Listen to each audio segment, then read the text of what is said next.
Intracranial hemorrhages. What is an intracranial hemorrhage? Intracranial hemorrhage refers to acute bleeding inside your skull or brain. It's a life threatening emergency. What are the types of ICH? There are four types of ICH: epidural hematoma, subdural hematoma, subarachnoid hemorrhage, intracerebral hemorrhage. Epidural hematoma. A hematoma is a collection of blood in a clot or ball outside of a blood vessel. An epidural hematoma occurs when blood accumulates between your skull and the outermost covering of your brain. It typically follows a head injury and usually with a skull fracture. High pressure bleeding is a prominent feature. If you have epidural hematoma, you may briefly lose consciousness and then regain consciousness. Subdural hematoma. A subdural hematoma is a collection of blood on the surface of your brain. It's typically the result of your head moving rapidly forward and stopping, such as in a car accident.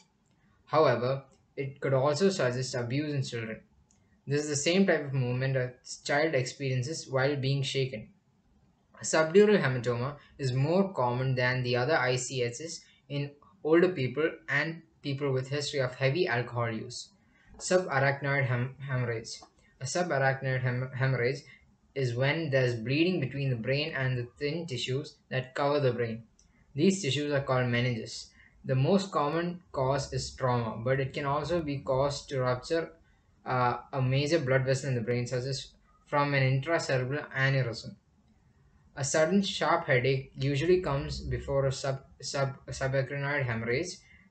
Typical symptoms also include loss of consciousness and vomiting. Intracerebral hemorrhage. Intracerebral hemorrhage is when there's bleeding inside of your brain. This is when most this is the most common type of ICH that occurs with a stroke. It's not usually the result of an injury.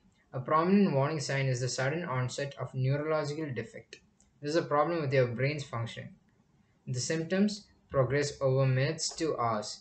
They include headache, difficulty in speaking, nausea, vomiting, decreased consciousness, weakness in one part of the body, elevated blood pressure.